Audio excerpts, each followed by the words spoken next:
Locate your ignition coils, as you can see here.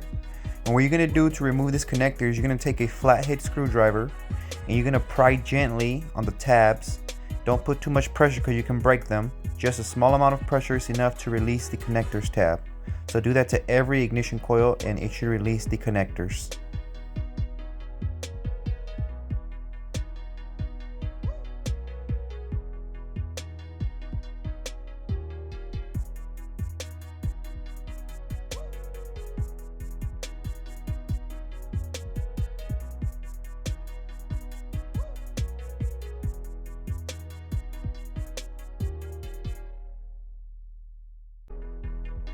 Once all 4 connectors have been released, you're going to grab the ignition coil from the body and you're going to lift it up and it should come straight out. There is no bolt. So just lift it up gently.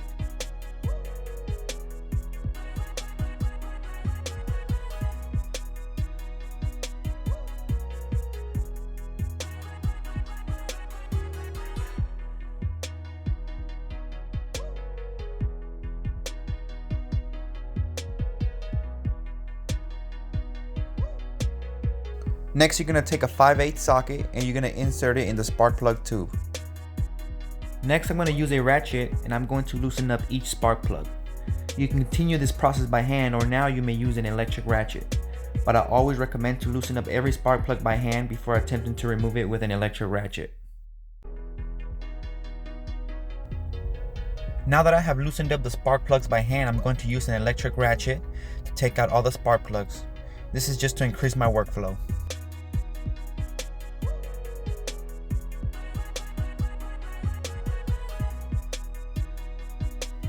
I'm going to be using Laser Platinum spark plugs by NGK.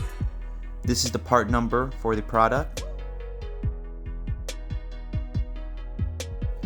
Most spark plugs in today's vehicles come pre-gapped from the manufacturer, but I'm going to be checking the spark plug gap just to make sure, and I'm going to put that information in the later part of this video.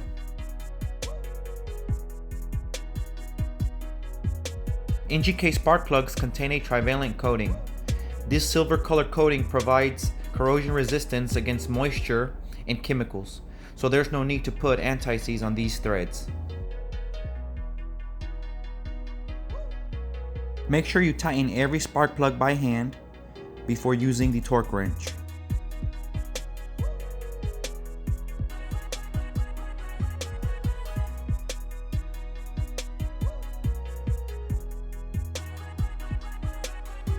Make sure the new ignition coils have the dielectric grease because we want to isolate the electronic components from any interference.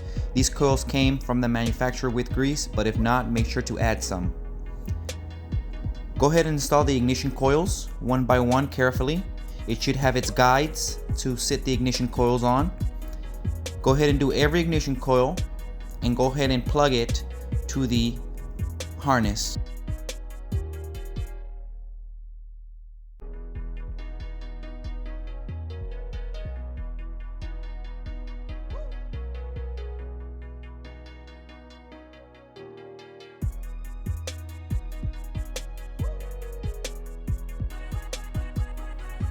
Okay guys, so once you have verified that the connectors are properly connected, you are done with the job. So make sure you subscribe to my channel, leave comments in the comment sections for future videos, and I hope to see you soon.